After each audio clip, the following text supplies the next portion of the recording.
Hello, hello, hello.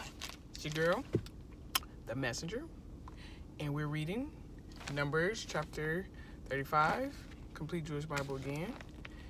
In the plains of Moab, M-O-A-V in this Bible, Moab in the King James Version, by the Yarden or the Jordan across from Jericho, Adonai said to Moshe, order the people of Israel to give to the Leviim, which I believe are the Levites, cities to live in. Yes, those are the Levites. Cities to live in from the heritage they will possess. And you are also to give the Levium or the Levites some of the open land surrounding the cities. They are to have the cities to live in, while their open land will be for their livestock, for growing crops, and for all their animals. The open land around the cities you give to the Levium is to commence at a line drawn around the city wall, 1,500 feet outside it, and is to extend outward from there. Measure 3,000 feet outward from the city wall to the east, south, west, and north, with the city in the center. The space between the 1,500 foot line and the 3,000 foot line will be their open land around the cities. The cities to give to the Levium are to be the 6 cities of refuge to which you permit the person who kills someone to flee to. Make sure y'all research that. That's pretty dope. Plus an additional 42 cities. Thus, you will give the Levium 48 cities with their surrounding open land. As to the cities you will give from those the people of Israel possess, from the many you will take many, from the few you will take few. Each tribe will contribute from its cities to the Levium in accordance to the size of its inheritance. Did y'all catch that? If you have much or many in your tribe, then you will take many givings to the Levites. If you have few, then a few. And Adonai said to Moshe, tell the people of Israel, when you cross the Jordan to the land of Canaan, you are to designate for yourselves cities that will be cities of refuge for you. To anyone who kills someone by mistake can flee. These cities are to be a refuge for you from the dead person's next of kin, who might otherwise avenge his kinsman's death by slaying the killer prior to his standing trial before the community. In regard to the cities you are to give, there are to be 6. Battery running low, y'all. I'm sorry. 6 cities of refuge for you.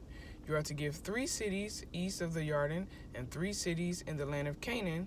They will be cities of refuge. These 6 cities will serve as refuge for the people of Israel, as well as for the foreigner and resident alien with them, so that anyone who kills someone by mistake may flee there. However, if he hits him with an iron implement and thus causes his death, he is a murderer. The murderer must be put to death. Or if he hits him with a stone in his hand big enough to kill someone and he dies, he is a murderer. The murderer must be put to death. Or if he hits him with the wood utensil in his hand capable of killing someone and he dies, he is a murderer. The murderer must be put to death. The next of kin avenger is to put the murderer to death himself upon meeting him. He is to put him to death. Likewise, if he shoves him out of hatred or intentionally throws something at him causing his death, or out of hostility strikes him with his hand so that he dies, then the one who struck him must be put to death. He is a murderer. And the next of kin avenger is to put the murderer to death upon meeting him.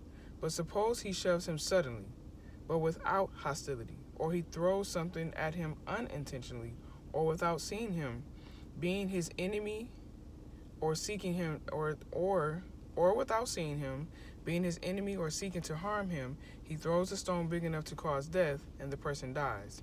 Then the community is to judge between one who struck him and the next of kin avenger in accordance with these rules. And the community is to save the killer from the next of kin avenger.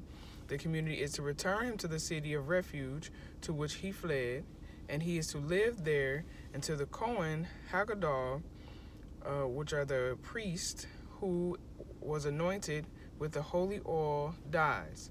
But if the killer ever goes beyond the limits of the city of refuge he fled to, the next of kin avenger finds him, and the next of kin avenger finds him outside the limits of the city of refuge, and the avenger kills the killer, he will not be guilty of the man's blood, because he must stay in the city of refuge until the death of the priest or the Kohen Haggadah. But after the death of the Kohen Haggadah, the killer may return to the land he owns. These things shall constitute your standard for judgment through all your generations wherever you live. If anyone kills someone, the murderer is to be put to death upon the testimony of witnesses. But the testimony of only one witness will not suffice to cause a person to be put to death. Also, you are not to accept a ransom in lieu of the life of a murderer condemned to death. Rather, he must be put to death. Likewise, you are not to accept for someone who has fled to his city of refuge a ransom that will allow him to return to his land before the death of the Kohen. In this way, you will not defile the land. You will not defile the land. This is some heavy stuff. In which you are living. For blood defiles the land, and in this land no atonement can be made for the blood shed in it, except the blood of him who shed it. No, you are not to defile the land in which you live and in which I live. Because Adonai lives with us. For I, Adonai, live among the people of Israel. That's some heavy stuff. Not heavy as in you can't, it's too heavy. That's just like, woo. And I hope y'all got it. Listen twice, 3, they say 6 times, even sometimes 7 to get it. That was wow. Wow. I love y'all.